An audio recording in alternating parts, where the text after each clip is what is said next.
coming. We'll go ahead and get started this morning.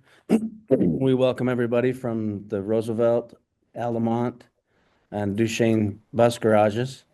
Thanks for having a safe morning and getting together this morning to do our safety meeting.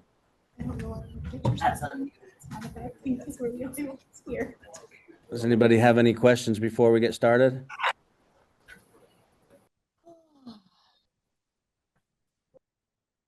Okay, we'll go through this fairly fast today.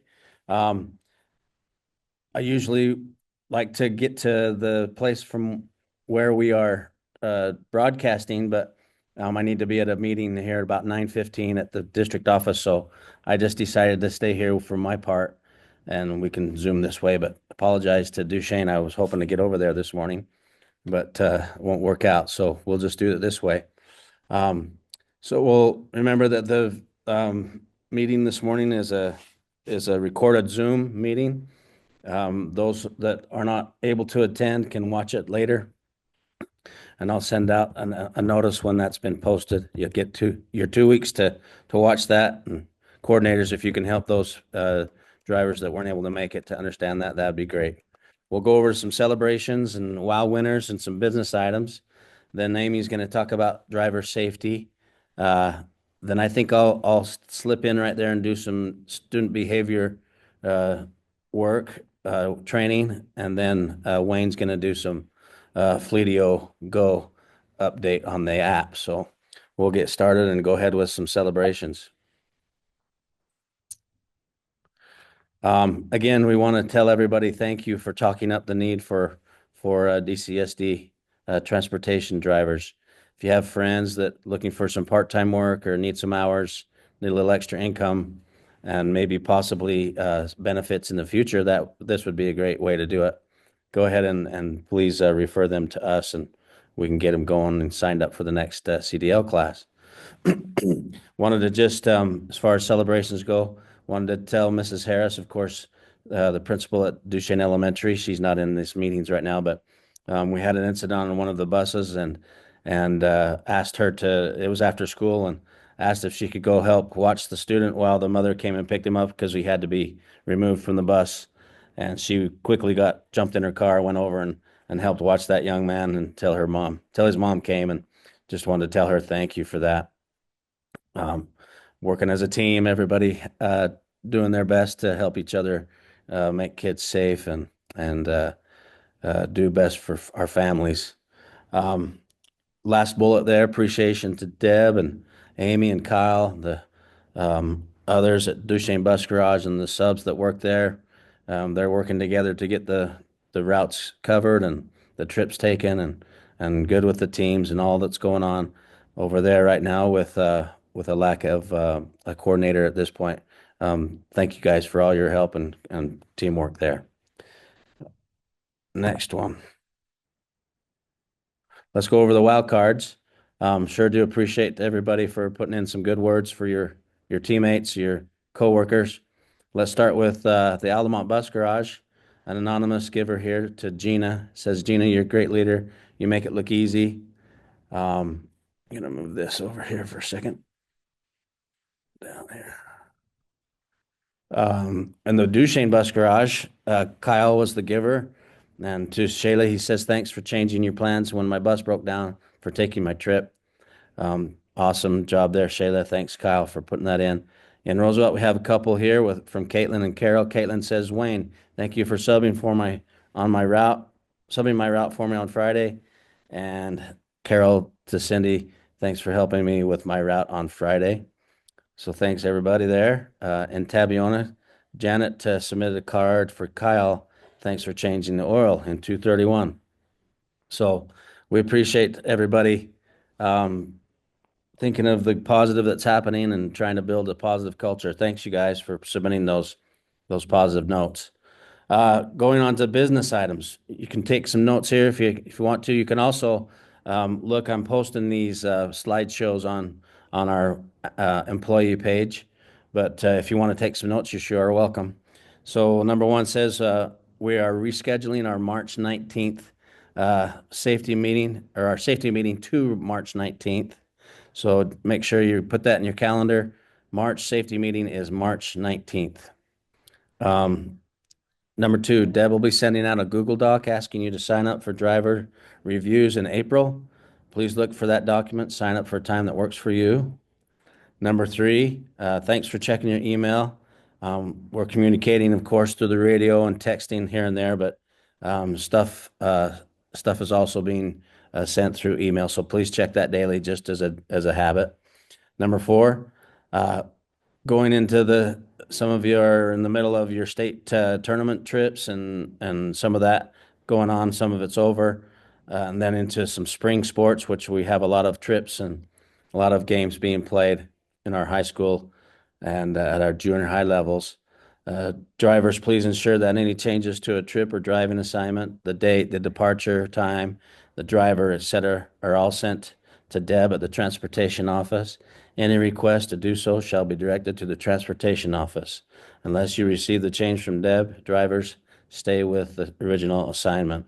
So sometimes you'll get a coach that calls you, they know you're the driver, uh, and they'll say, "Hey, I need to move that up an hour or two. What do you think?" And we just need to forward refer that call, tell them to call Deb at the transportation office. If Deb doesn't know, um, and for example, if a time's moved up and the trip driver has to leave, it was scheduled for 8:30. Now they got to leave at 7:30. That means we probably need to get a sub for that route. And so just make sure that nothing changes unless you hear the change from Deb. That way we'll all be on the same page. Just refer those coaches, those schools when you have to make some changes to Deb so that she knows and the changes come from her. Okay, number five, drivers, thanks for following the chain of command, accident reports, student behavior, time clock issues to the driver. The driver goes to the coordinator to the supervisor to the superintendent. This helps get the work done in a timely, professional, and efficient manner. So thanks for doing that. Number six, Deb is acting as the Duchesne Bus Garage Coordinator right now. So drivers in Duchesne, please expect continued communications from Deb, and please return that communication when appropriate. So thanks for working together as well there. And number seven, thanks for being attentive to messages and invitations to complete tasks or attend training. We have our CPR trainings that are happening. We have different things going on, and we just appreciate you looking for those invitations and requests and fulfilling those out. So thanks for doing that. Any questions on business items?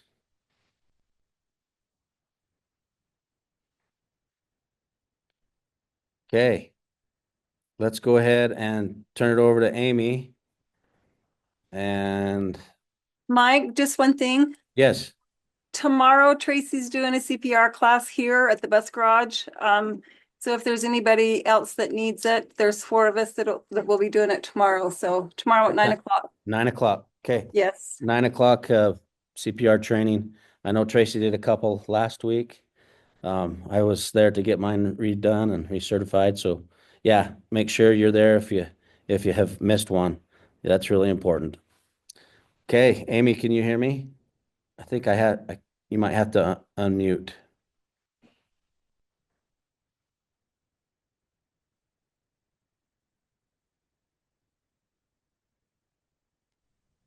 That good? That's good. Okay.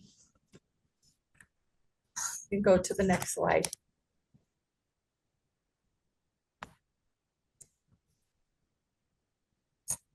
Okay. All righty. So this month I wanted to talk about emergencies and evacuations. And so this just happened in Indian Canyon at the base of the canyon. A lot of the trip drivers have probably stopped here, and a lot of times there is no train, but once in a while there is. And this happened to a semi, and there were no injuries, but it says that slick roads were likely a factor in a semi versus train collision on Highway 191 Thursday near mile marker 230. According to Highway Patrol, it happened about 4:30 p.m. The semi came up to the tracks and got caught under the crossing arm. We aren't 100% sure why yet, but he could have slid, or the driver said the arms came down on the truck. The train came and clipped the truck that was sticking through the damaged gate. The damaged truck and there was damage to the truck and engine, but no injuries were reported. So I just want to remind you guys, we did not have a railroad cross at our bus rodeo this year, but just a reminder how important it is to follow all the protocol. I don't know exactly what happened here as highway patrol, but there's a couple things that make you kind of speculate. Was speed a factor? Was he going way too fast for the upcoming train crossing, and is that why he slid? If there's ice, you can still be going slow enough to approach that crossing.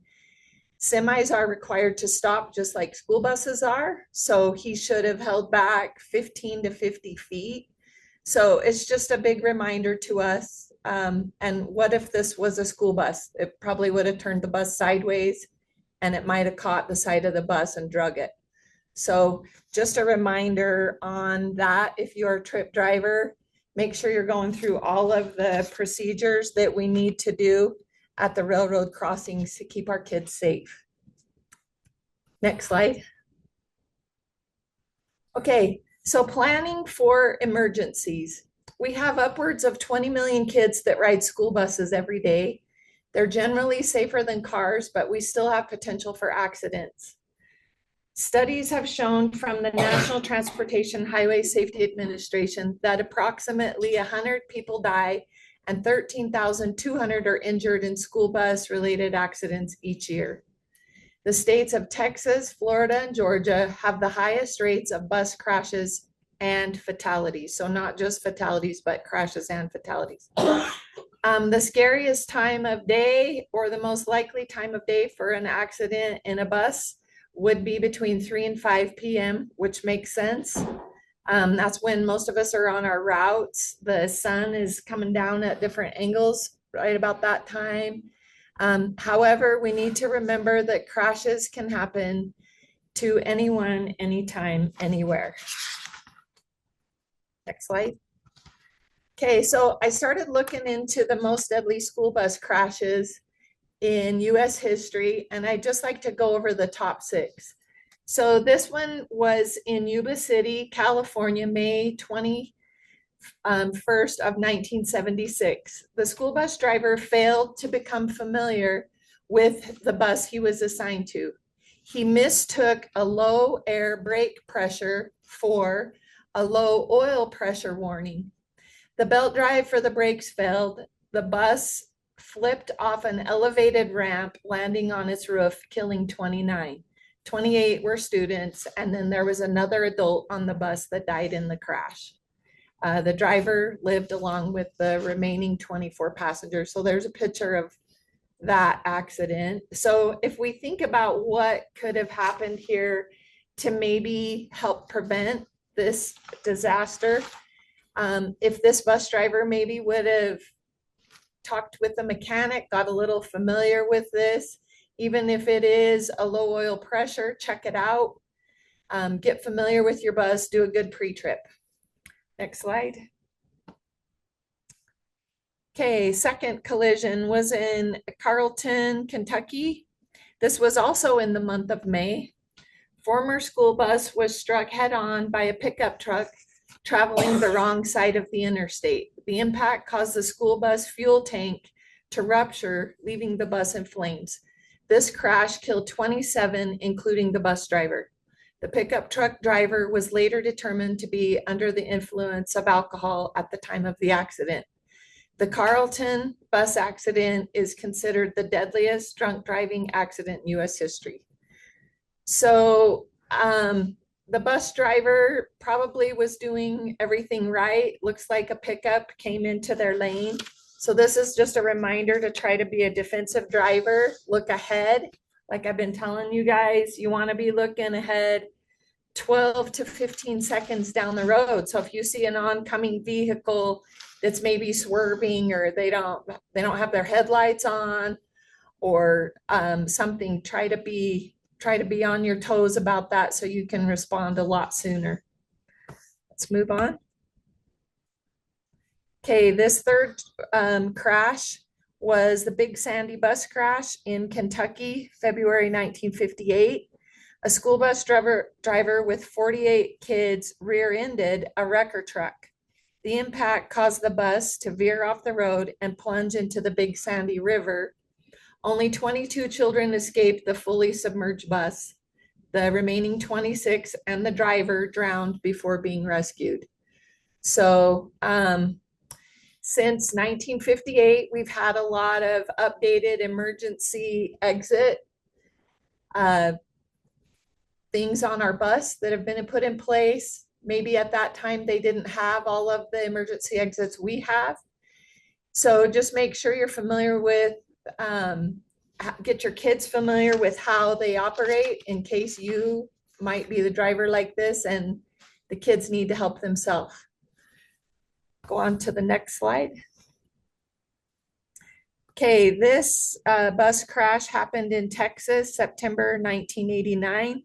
A junior high and high school bus carrying 81 passengers was struck by a Dr. Pepper delivery truck and trailer.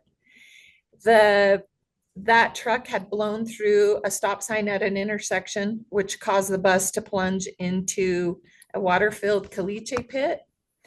The bus landed nose first. At first, it bobbed and no one had major injuries, except the driver was bleeding from his face. The bus went onto its side, and this middle picture, you can vaguely see the bus laying on its side. The bus, 21 students drowned because they couldn't get out, but they were only 18 inches away from being free. So again, check those emergency exits, train your kids how to get out those windows and doors. We can go on to the next slide. Okay, Snow Hill bus crash. An elementary school bus driver collided with a tractor trailer carrying pickles. That collision caused the trailer to crash into another trailer carrying corn, which was struck by a passenger vehicle. The 4-car pileup resulted in 7 deaths, 6 students, and the driver of the pickle truck. They determined that the driver of the pickle truck either had an epileptic seizure or was dealing with extreme fatigue, which caused the accident. The bus driver and 20 students survived this. So again, try to be a defensive driver if you can. Sometimes things happen, but if we're looking ahead and looking around, it may help prevent something like this. You can go to the next one. Okay, and this is the last one I have for you guys. This is more recent. This is Chattanooga, Tennessee in 2016. The school bus carrying 37 students lost control of the bus on a narrow, windy road, struck a pole, flipped over, and crashed into a tree. 6 students died and 32 others, including the driver, had various injuries. The driver was found guilty of 6 counts of homicide and was reported to have been speeding and using his cell phone during the accident. So just a reminder, the importance of being device free on our buses, no cell phones with texting, only as your GPS on a mounted cell phone carrier. Okay, let's move on. Cindy, I have a question for you. Okay. If they do need to use their cell phone, what's the proper procedure for cell phone use by the driver? They need to pull over at the next safe spot and use their cell phone at that time. Totally have the bus, the park brake set, the bus in neutral, hazards on, and use the phone and then get back to the roadway. So we are coming up on our emergency evacuations for spring. And I want to go over a couple of things with you guys. We just need to remember to determine when we need to evacuate the bus, recognize the hazard, and the driver has to make a split-second decision. Most often, keeping the kids on the bus is the safest, and we want to remember to not expose them to unnecessary risk or injury or to hazardous materials that are outside of the bus. So we have to be quick in this decision making, and it's important that we can let dispatch know what's happening as soon as possible. So there's some things we can need to determine first. Is there fire or danger of fire? Is there raw or leaking fuel? Is there a chance the bus could be hit by another vehicle or a train? Is the bus in water or rising water? Are there downed power lines? Is there speeding traffic near bus exits that could harm our kids? Will I expose students to lightning or other weather problems? And would moving the students complicate injuries? So these are all things we kind of have to determine in a split second before we decide to evacuate. And it also helps us decide what exit we're going to use. Next slide. So mandatory evacuations, I tried to get some pictures here. If your bus is on fire, you're going to evacuate. The bus is filling or will fill with water. Get the kids out. Your bus gets stalled on railroad tracks or a second set, maybe you're stuck in between, evacuate. You have to. The position of the bus may change and increase the danger, like this lower right picture. That looks like an intersection. That bus could be hit by another vehicle, which will change their position. Try to get those kids out as soon as you can. Looks like there's a police car over there that might help them. If you are in imminent danger of a collision, get them out. You need to evacuate Unknown code. because of a hazardous material spill. And I can imagine that would be a material spill inside your bus somehow. On the ground, you're probably safest keeping your kids on the bus. Next slide. So just reminders for our emergency evacuation drills. Make sure we're assigning 2 responsible older students to help at each exit. Assign another student to lead the students to a safe place 100 feet away from the bus. Give your kids a destination point because they don't know what 100 feet is. Explain the drill to all the students in case you have no helper. Maybe you're on a trip or something and you need to explain what happens. If there's a fire present, lead the kids upwind. You may have to go further than the 100 feet to keep them safe. If you have students with actual injuries or to their neck or spine, do not move the student unless their life is in danger.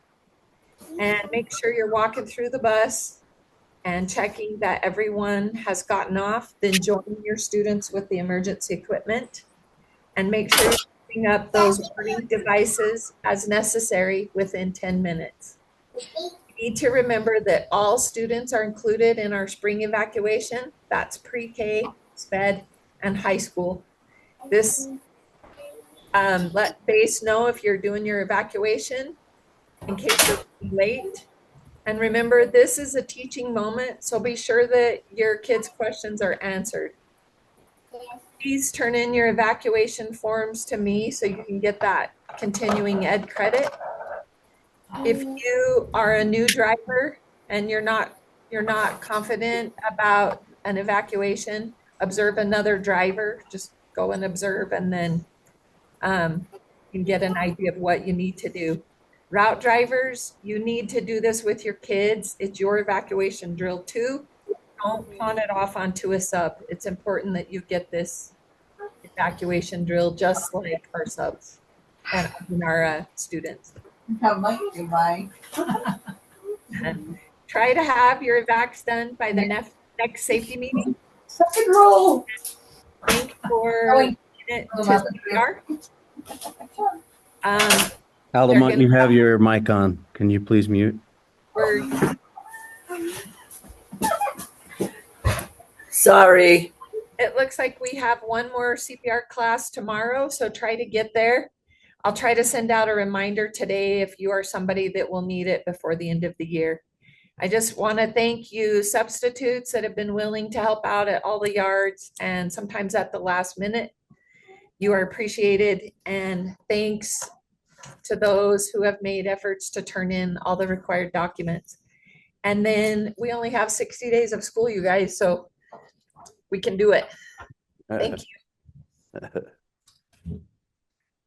Awesome.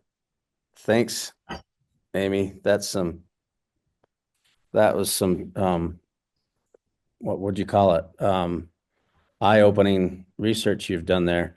That 18 inches of water one, that's crazy. That is, that they were probably trying to, they could see out, they could see safety, but couldn't get out. So Yeah, that's sad.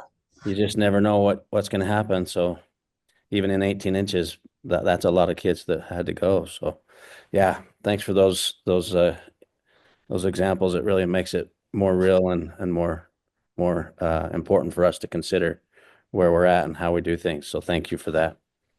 All right. I want to take a few minutes right here, everyone, and talk about our procedures to deal with student behavior. In the past, we've had the little booklet with the copies that have been on some buses, some not maybe. We haven't really done a lot of training on how to record or document that, and so we've been talking as a leadership team for the transportation department how we wanted to address that going forward. And so, with my experience with the schools and what we've been asking the principals and teachers to do there. I wanted to use that same format so that we can be consistent. And so what I'm going to present to you this morning is similar to what the principals and teachers use in the schools. And hopefully that'll be a consistent effort from the two groups, the schools and the buses. And the kids will understand that we are working together. Parents will understand that when a coordinator or a driver or a supervisor calls home about a bus situation, it's usually going to be tied to a power school entry, a log entry, so that those incidents are recorded and that student moves along the process of the behavior levels. And I'll show you that here in a minute. You each should have some handouts given to you. Let's take a look at the first one that has this look to it. It says DCSD bus behavior intervention levels. And so what we have here is a document that gives us some direction and some guidelines as to what falls under what category and some possible interventions to take place. So if you look on the left column under the description, we got our levels 1 through 6. And just real quick, we won't go through every word of it, but you can see that a level 0 would be exemplary behavior in every school setting. An intervention for that level would be you're going to receive some positive relationship experiences. The kids will have that as well as fulfilling life, which is part of our goals for the district. Going to level 1, just basically not following the rules of the bus. A possible intervention by the bus driver at that point would be the behavior is corrected or modeled to the student. Informal documentation, which would be using your notes to record that, and we'll get to that in a second. On the back side of this page are some boxes. You'll see level 1 and level 2, and then the others after that. So right there, you could say if the kid was using inappropriate language, that would be maybe something that the driver can address. Hey, we don't swear on the bus. We're trying to be respectful. Please don't do that. Talk to the student, of course. Remind the kids on the bus as well. Yes, you could call the parents. It notes that parents notified by bus driver. These are possible interventions. Maybe you're thinking, I'll give a kid a warning right here, and we'll see how it goes. And you just document that. Level 2, going forward, if it happens again, then you'd say, second time I addressed inappropriate language with the student. We'll go over how we would document that. But you can see back on the left-hand side of the description for level 2, distracting, disrupting, disrespecting. Some examples might be in pushing, talking out inappropriate language. Again, some of those kinds of things. Level 3 talks a little bit more. You can see that the behaviors are kind of ramping up in negativity, defying, destroying, degrading, insults, obstinance, bullying, damaging. And you can see the possible interventions over to the right for level 3. Let's take a look at those. You can teach some replacement behaviors. We can assign a refocus lesson at school. if they're bullying someone, that's something that we'd ask the school to help us address as well as on the bus. Um, Parents are notified. We can start a behavior contract um, as we go. Let's go to the next slide here. It's just a continuation of that page. Level 4. Let's take a look at something too. Going back to the top there, you can see that level 0, level 1, level 2, and level 3 are handled by the bus, or in other words, handled by the driver, as with help on level 2 and 3 from the coordinator. Okay, so if let's say Jessie has an issue on the bus, she deals with it a couple of times. It's time to bring in Gina. Gina gets involved level 2, level 3, and then as you look at the next slide or down low on that page, if we get to level 4, not just the coordinator in Gina, now I get involved as the supervisor, and those are more substantial behaviors or repeated behaviors. Let's say that this student will just not stay seated no matter what we've tried, all kinds of attempts to get him to sit down, uh, stopping the bus, going over the rules, talking to asking the principal to get involved, all kinds of things, and they just keep doing it. Those are also reasons to advance in those levels. And you can see at that point when we get to the level 4, when I get involved, we can suspend from the bus. We create a different contract where we try to put a plan in place to help them understand and to do. Parents are notified. Formal documentation you can kind of see there. I'll explain here in a second. Level 5, those repeated level 1 through 4 behaviors. Now we're talking more serious behaviors like a weapon or threatening someone with violence. A lot of the same things. Expulsion now could be a consequence for that behavior, and you can look on that and see others. And then if we get to level 6, those are repeated level 1 through 5 behaviors. They've failed all the tries that we've made to make a plan and help them get to be safe and to behave. They could be expelled. And also, if it's serious enough, we refer to juvenile system. So these are pretty much the same levels that what the schools use and the principals use to help it not only helps principals or kids understand that there's a process to this and parents, but it also helps in the principals, the drivers, the coordinator, the supervisor in consistency with kids.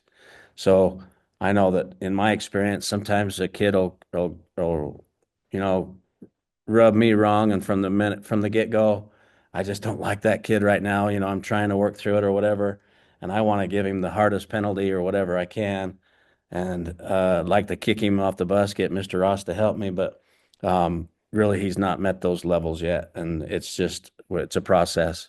And so um, let's take a look at the next page, though, on the back side of that sheet.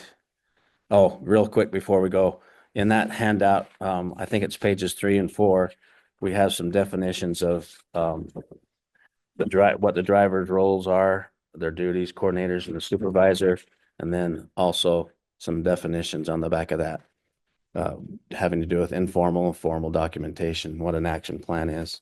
So I'll have you guys read that on your own time here when we're done to get a little more understanding there. Next slide. Let's go to the back page of the first one that we just went over. And so we have behavior level 1, behavior level 2. If you'll remember, referring to the other side of this page, you've got, okay, level 1 and level 2, those are still handled by the bus driver. Level 2, the bus garage coordinator would help as well. But anything after that, you can see that level 3 is a bus driver and a garage coordinator. But level 4, the bus driver basically refers to the coordinator, to the supervisor, and we kind of go that direction. Let me ask you a question. Let's see, someone from the Roosevelt group, answer this if you can. Just help me out here. Do we have to go through level 1, 2, 3, 4, 5 if a student brings a gun on the bus? No. What would happen if a student has a gun on the bus, guys? Say it loud. What would happen if a student brought a gun on the bus? What level and what would be some of the things that and who would deal with it? Supervisor, one. Call Yep. you, Yep. And what level would that fall under? four. Level 4. Yep. You can see there, weapon, dangerous, threats. Yep. And so I'm involved. The coordinator would be involved as well. We would meet with that student, or one of us, or probably I would. For sure, I will. And just interestingly enough, it's worked out decent, pretty good. My other responsibility in the district is to be the student services director, and I get to be the one that decides if they're expelled or not on other actions and behavior in schools or wherever. So it's not just the bus. So I know firsthand that, some of these bus kids, and so because we've been involved with them, and if it happens, to be a serious or a severe behavior, then it's pretty easy to know what to do with these guidelines here. Okay, let's go to the next one. Here I wrote down just a scenario of perhaps what could happen in just making up a behavior and making up a student here. So we got Billy, the student, and the driver writes the following. Billy refuses to sit or stay in his seat while the bus is moving. Reminded Billy of the rule that it's to keep him and others on the bus safe. Showed him the magnet of bus rules and pointed out the ones he is following, but went over the importance of staying seated. Okay. Just a simple minute or two to address that with Billy as the bus driver. Okay. Next time. Level 2 there. Billy was defiant when I asked him to sit down and stay seated. After stopping the bus and waiting, he finally sat down. Second time to address, not staying seated and defiance. Safety is at risk. Showed him this documentation and indicated his parents would receive a phone call. Next violation will be step 3. Or it could be step 4 or 5 or 6, I guess, if it was serious enough. Okay? So then, next thing that's written down, we've gotten down to the next behavior contract heading there in yellow, and it says to be documented by the coordinator or supervisor. So now we're on level 4. Looks like we went straight to level 4 because this is what happened. A student reported to me, this is the bus driver talking, still the one documenting, that Billy made a threat that he planned to bring a gun to school and shoot up some teachers. I made a call to Mr. Ross. Billy is suspended from the bus and school until he receives a safe school hearing, as per Mr. Ross. Mr. Ross indicated that Billy has been expelled from school. I will be notified prior to his return. So you can kind of see what I'm trying to exemplify in this box here is just some documentation. It's a little bit of a reminder for you to make these documentations as you go, these records. And then it keeps it pretty clear and true as we go forward. And so, as the student services person, of course, I can suspend the bus supervisor. I can suspend him from the bus. But if he's threatening to bring a gun to school and hurt others, that's a safe school violation, which is a pretty open and shut case that he'll be expelled for a while. Sometimes it's up to a year. Sometimes we put him in the alternative school. We have had drivers, I think Russ was helping me with a student, drop off a kid at the alternative school that we've created the last couple of years to help the family out. So that might be something that you might be in part of, but we've got these things in place to help these kids understand and to keep everybody safe. Let's see here. As we go, we kind of talked about maybe making a booklet with the copies. So as you write, you keep a copy and then you can tear one off and hand it to whomever. I think instead of doing the copies, we'll just have copies of this document that you've got, the front having the levels, the back side having the boxes to record. You can take a picture of the behavior interventions that you've documented, and you can send that to the coordinator and to the supervisor. Let's say that Bart had an issue on the bus. Now he's at level 4, so he calls and we talk, and then he sends a picture of the paper so that we have a record of everything that's happened, because we are going to be calling parents and we'll be telling them what happened, of course, especially if there's a suspension or an expulsion because of it. And then we'll communicate back to the driver what's going on, and you can document that in your paperwork as well, so that you'll know, okay, I better look for this kid. He's coming back in 3 days from his suspension, or so on like that. So we want to just do a better job with this, but instead of the duplications, we can just use our phones or the devices that we have, and we can use the text for the record keeping that way too, for the communication part. Next slide. You'll be surprised. We still have kids and families who want to fight against these procedures that we've implemented in schools and now we'll do on the buses. But it's really hard for parents to see all the work and the documentation that's happened, especially on the repeated offenses like not sitting down or throwing stuff on the bus or threatening to hurt somebody or fighting. All those things are documented, and now it's time for a suspension. And it's kind of like, oh yeah, my student is not doing what they're asked. There's a problem here. We'll support the suspension. So that documentation is key. So don't be afraid, and make sure you're documenting as we go. Don't forget too, I didn't mention this. You can also move the student backwards. I guess that sometimes when we say backwards, it has a negative connotation, but in this case, it's a positive one. We can move them backwards on those behavior levels when they demonstrate positive behavior. So let's say after a couple of weeks of work with a student, they've really done well, they've tried their best, they're making progress. You can take them from a level 3 back to a level 2. And instead of the next thing happening to make it a serious offense, now they if they happen to make a mistake, it won't be so hard on them, and they can work their way back to level 0. And so that is a way for you to build those relationships and encourage them to keep doing good and working with kids. And most kids understand this level system, because that's how video games work. If you get good at one level, you get through it. It takes you to the next level, and that's kind of what they understand best. And so that's what we're using in this situation as well.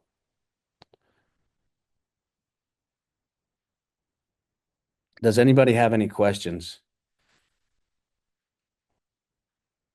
Kind of threw that at you really fast. Mike, can I just add one thing before you go on? Yes, go ahead. Oh, all of the drivers were given a locked box. Do you Yes, want to fix that? yes. And Let me cover that. Yep. So each route driver should have a lock box. It looks like this. So it's kind of a rectangle, of course, a square. It has a lock with it. It has a lock on the lid there, and a key that goes with it. With those magnets should also be with the lock boxes.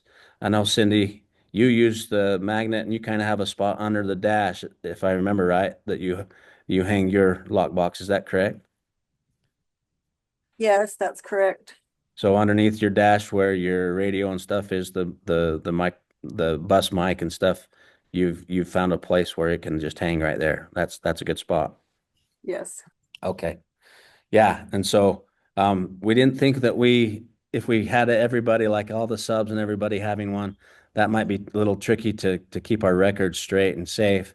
So subs, if you have an issue, that key should be on the key ring of the bus that you're driving, and that the key can get you into one of these boxes on the bus, and then you can fill out this documentation for whatever purposes, and then you can just leave a note with the route driver and say, hey, I had an issue.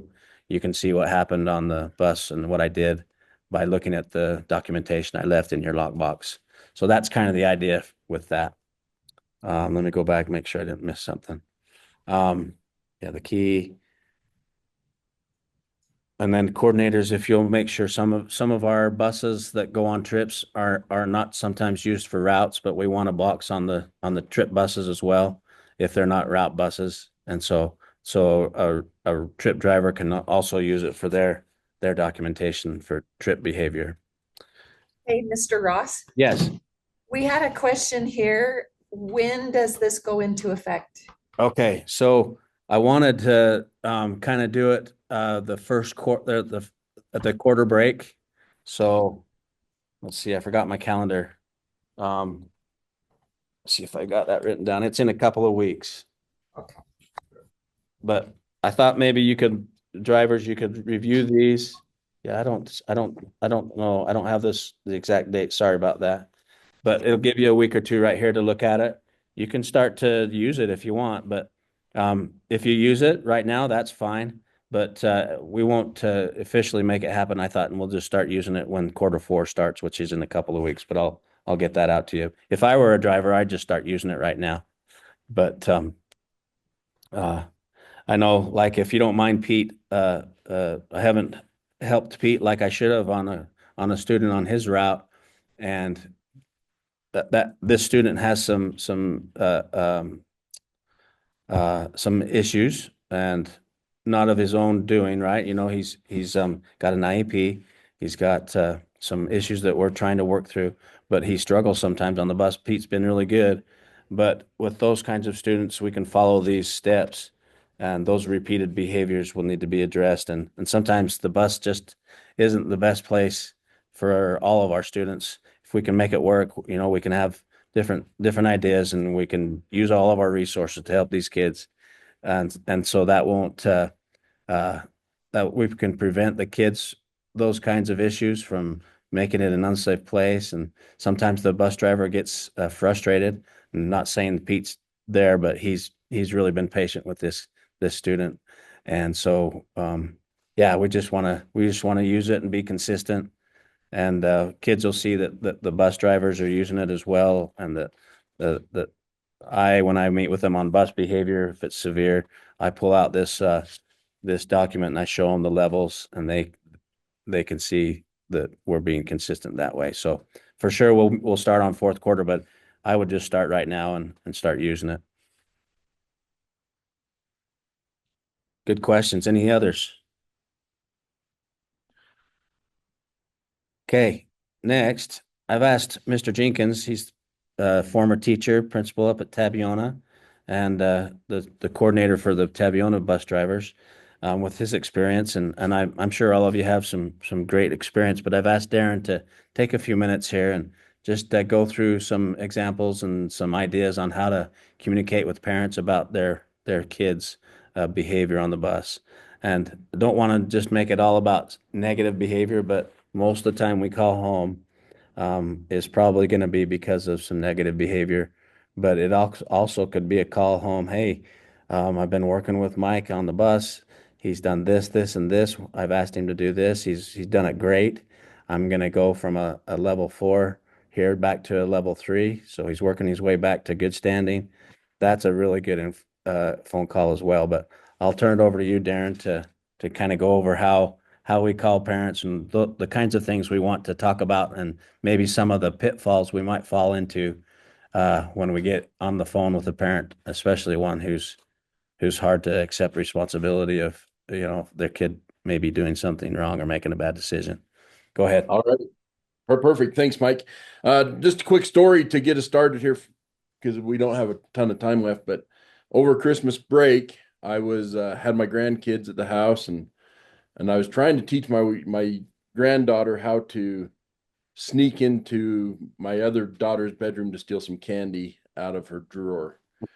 And anyway, long story short, I says, I'll distract Jaslyn, and you can sneak in there and get the candy. Well, I didn't explain things real well, but as I was distracting Jaslyn, my granddaughter kept going in the other room, not even in the room that I was trying to get her to go steal the candy out of. And I just said off the top of my head without even thinking, "You dumb kid." Yeah, you know. Sorry, Devin. Uh, but the the mom was standing right behind me. And my point of this story is I've never lived that down. First of all, because I would call my grandkid dumb, but uh, a lot of times when we're communicating with parents, our communications can be recognized from other students. They can from things that they hear, from other things that they observe, how we treat others on the bus. Those are all what ways that we can communicate with parents, because kids will go home and tell their parents how they were treated on any given day, or how another student was treated on any given day. And so as we look at this,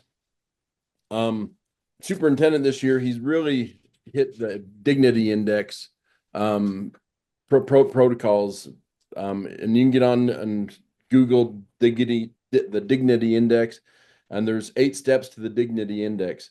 The first step is the worst you can get. Basically, it's saying they're not even human. It's our moral duty to destroy them before they destroy us. And that's not the good thing. And we've all been there before. Every one of us have been in that position where we're like, I'm going to get this person and be, but on the opposite end of the spectrum, it says that each one of us is born with inherent worth. So we treat everyone with dignity. And I think that's where we need to try and get to, as students get on your buses, don't be afraid to welcome them. I know in Tabiona, it's easy to know every kid by name. You might not do that at Union or in Roosevelt area, or even Duchesne or Roudmont, but no, at least give them a fist bump as they're getting on the bus. Treat them with respect, because they're going to go home and tell their parents. And we know that it takes 10 positive deposits to every 1 negative withdrawal that we give to a student. So we need to be feeding those kids positive behaviors, encouraging positive behaviors to every 1 negative that we give them. And so kids will behave a lot better if we do that. And there are times we have to put our thumb down on them and say, enough's enough. We're not going to deal with this. But if we haven't made any of those positive deposits into the positive bank, it gets really hard to communicate with parents or kids or anybody in that sense. And so we got to really work on the positive behaviors, so that when we do have a negative, it's taken a lot better. It's as simple as, when I sub on the bus, I make sure that I wave if parents are waiting out on the side of the road for their kid. I make sure and I wave at the parent as I'm pulling away, just so that parents know that I'm a friendly person and that I care about them as much as I care about their kid. And that now when I have that parent come in my office or to the side of the bus to talk to me, the next time it's going to be a friendly gesture, or even if they're mad, they're not as mad as if I don't have that relationship built with them. And so I think that's where we want to get. We want to get to where our students and our parents trust us.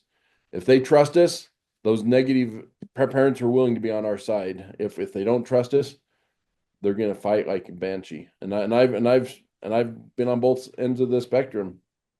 I've been in a safe school hearing with Mr. Ross, and because of the relationship that I had built with the kid and with the parent, we could expel the kid and not even have, and we're still friends with the family. But it was a lot of work up front before we get to that point. And so that would be my hope, is that we can all just work on building those relationships with our parents. And when we do call them, it's not always a bad thing to say, hey, your kid was all right, but we had a little issue on the bus. Try and lead with a positive thing a little bit before you jump right into the negative. Your kid's a good kid, but today he was a little turd. Yeah, and so we just have to really work on those skills, and it's not easy it takes practice. And so I would encourage you to practice those skills as you work on that. So anyway, thank you for all that you do. We have the best bus drivers in the whole world. Thanks, Mike. Mr. Jenkins, appreciate your comments there. Such good advice. I know that if I start off with, hey, your kid's awful and they made another mistake, most parents, any parent that loves their kids, gonna try to protect them and defend them a little bit. But that was good. That dignity index is pretty cool too, and we kind of went over that at the beginning of the school year in our big meetings. But yeah, and so bus drivers, let me just kind of summarize a little bit here, especially with this parent thing, um, and using these behavior levels. So there are a lot of you who are already, what am I trying to say here? That yeah, you can show them. You need to show them this. You need to. Um, there's some bus drivers there. um, you can show the kids the behavior levels, but it probably won't change how you do things. You have control of the kids on the bus. The kids are safe on your bus. When they cross the road, they wait for your signal. You know every kid's name because not only are you part of the community, maybe, but you have a seating chart that you follow, and you start to learn their names. You make it a thing, and so it's you're probably already doing all these things, and you're doing it well. If a phone call needs to go home to a parent, and you don't feel comfortable making that phone call, get your coordinator involved, get me involved, and we can help you make that phone call and let the parent understand what's going on. I would say if you don't make the phone call on the first level one, then you or the coordinator need to make a phone call on the second level. Because anytime I meet with kids, I always call the parents. And anytime that the principal meets with kids for discipline reasons or for behavior, they always call the parents. And so we want to be consistent that way too. So sometimes, like I said in the example, if the kid's just being reminded to sit down, but it's maybe the third time it might be the third time when you decide to actually start the level one thing. Hey, Mike, I told you to sit down. I need you really to sit down to be safe. If I happen to see a deer and had to hit the brakes, you could really cause some damage to yourself and others, something like that. Um, and it's time to start the process because that kid is not listening. That's when you need to start these levels and use them as we go forward. Okay. Some of you may never need to really get past level one or two. I see that in a lot of drivers, and it's not because you're a bad driver or you're bad with kids. Sometimes kids aren't aren't following the rules, and perhaps maybe they don't understand respect and some of those issues. Maybe they haven't had a chance to be taught some of those things the way that they need to be. And so, like it or not, sometimes the bus driver becomes one of the people who teach them how to respect others. Or sometimes the teacher at school is the person who's teaching these kids or the principal. And so I think you can understand that. So yeah, like I said, you may not use this hardly at all, what we just went over, but it's there for us to. I can think back when I was a teacher, no matter what I did for a lesson plan, I knew I was going to have some issues with a certain student or two, and so it would be nice to have a process to follow so that we can keep everybody in line and make sure we're safe, especially on the bus. Okay, any other questions? All right, we've got one more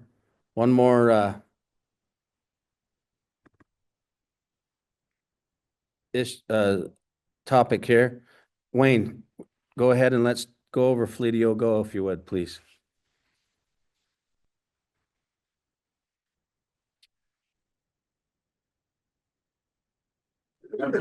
Mike, Wayne's not here, Oh, okay, so we'll just put that up on the website, and okay, we may have to go over it next time. okay, sounds good. Okay, anybody with any other comments or questions? I think that covers everything we had on our agenda. Hey, Um, I just need to make sure the garage supervisors have everybody that came fill out a sign-in sheet so I Yeah. can get credit, and then they can just screenshot that to me or however they can get it to me, but thank you. Okay, thanks, Amy. All right, that sounds great. We appreciate y'all. Have a good week. Hopefully the snow will keep falling in the mountains, but it'll be done with us down here in the valley. And our roads will be nice and dry. We'll be safe as we go. Thanks everybody for all you do. We'll put this on the web page for the ones who couldn't make it, or if you want to review anything. All right, thanks. See ya. Hey Cindy, could you put me on that list for Roosevelt drivers? Yes, I will add your name. I'll do it. All right, thank you. You're welcome.